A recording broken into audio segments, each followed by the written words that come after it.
nnyo nnyini bonna abazze mu bungi bwe buti okusiibula mwannyinaffe muganda waffe Omulangira Ggolooba. Ggolooba abadde muntu w'abantu, kyemmanyi nti yalisanyuse nnyo okubalaba mwenna. Abadde ye tasuulirira banne nga bafiiriddwa oba nga balina ebizibu, ng'era olumu abamu ku ffe tulaba nga akiyitiriza okugendanga mu kuziika ne mu nnyimbe, naddala wano wabeeredde omugongo.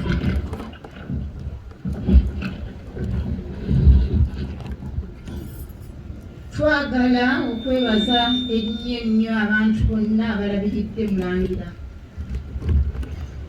Twebaza nnyo mukyala gwabadde ayita mukyala mukulu Firisi obwedda be beebaze nnyo n'omwami w'ekkeke Mukasa.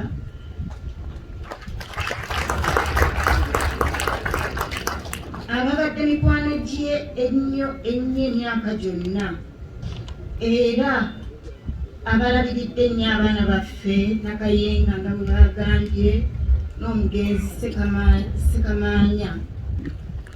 Tubeebaza nnyo Keezi.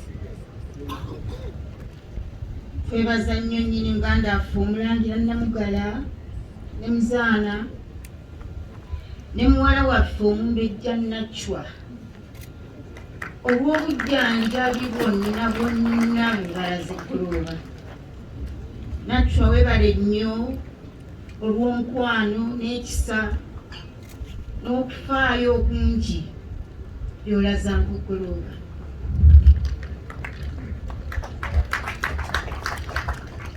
Twebaza omwami n'omukyala Ziwa UK olw'okulabirira Mulangira n'okumusuza awamu n'emikwano gye gyonna emulala mu Bungereza abamufuddeko ennyo nga n'omukungu Semugera. Twebaza era tusiima nnyo ne famire y'omugenzi Nassa Sebagala, buli omu yamwogeddeko, ne Mulangira Ekibuli yamwogeddeko. Nassa ali mukwano nnyo ogw'Omulangira. Twebaza byonna bye bamukoledde n'okutuusa kati. Twebaza nnyo ttiimu y'abasawo abaakuno n'ab'Ebungereza. Twebaza Dr. Sekitole Kasewe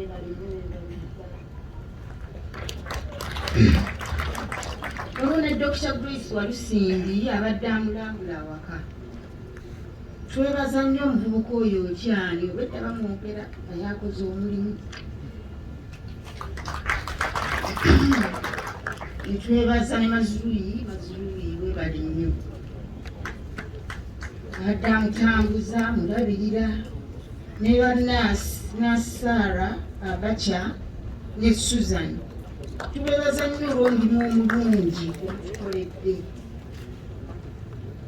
mu ngeri ey'enjawulo.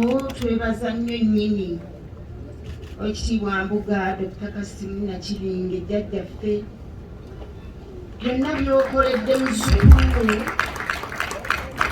era mukwano gwo ebbanga lyonna n'okutambuza byonna nga bino bwe bibadde. Obwedda bakwebaza Ssebwebale nnyo, weebalire ddala, tuli basanyufu nnyo.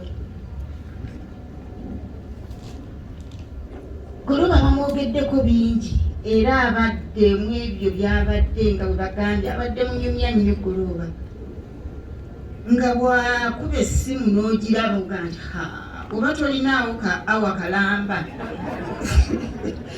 oga nti atunayogera oluvannyuma. Kati era nga bwakuba ogenda okulaba awa ng'etambudde yeeyoddeko nga mugimazeeko nga munyumya.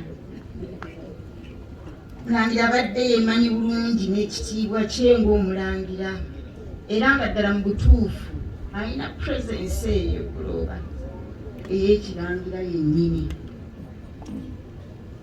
Ayogedde ku byokwambala, yayagalanga ennyo ebyokwambala ebyamalidaadi ebyo okuva mu buto ne mu myaka gye egy'ekivubuka ekyo, ne afro nalina byayogeddeko ekyo nga kwegamba kigundi kye nnyo mu bifaananyi ebyo ebyedda mu mbeera ezo ez'edda.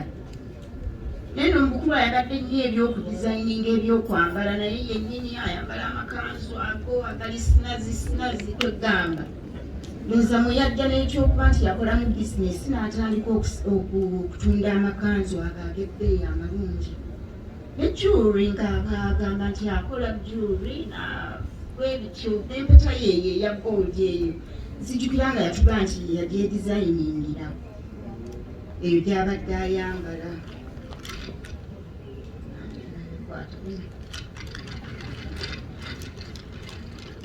Bwe yali e Bulaaya Ggolooba ng'akirwakoga nti engeri gy'abadde ng'asaaga nnyo kwegamba ng'agenda n'akunyumiza nti ye ayagala kwambalira ebyo bya bbeeyi ebyo ng'alinda sales mu maduuka ag'amaanyi ga Harrods n'agula engatto n'agula amasuuti naye ng'aga nti nze nninda sales ezo kwe mbigulira ng'era mwagendera bwaziraba n'agenda n'agula ebintu byebyo ebirungi bye yayagalanga ennyo.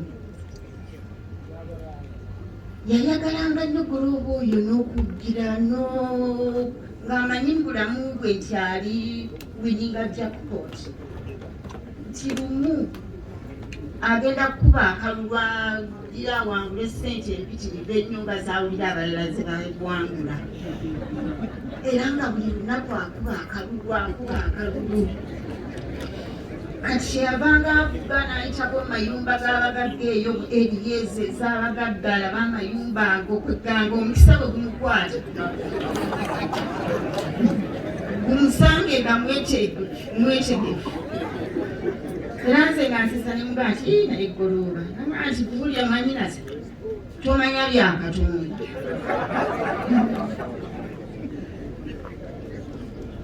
Era nange nanvugangako nantwala nannambuza kati Katonda oyo era gwe tusaba akuume Ggolooba amulage ekisa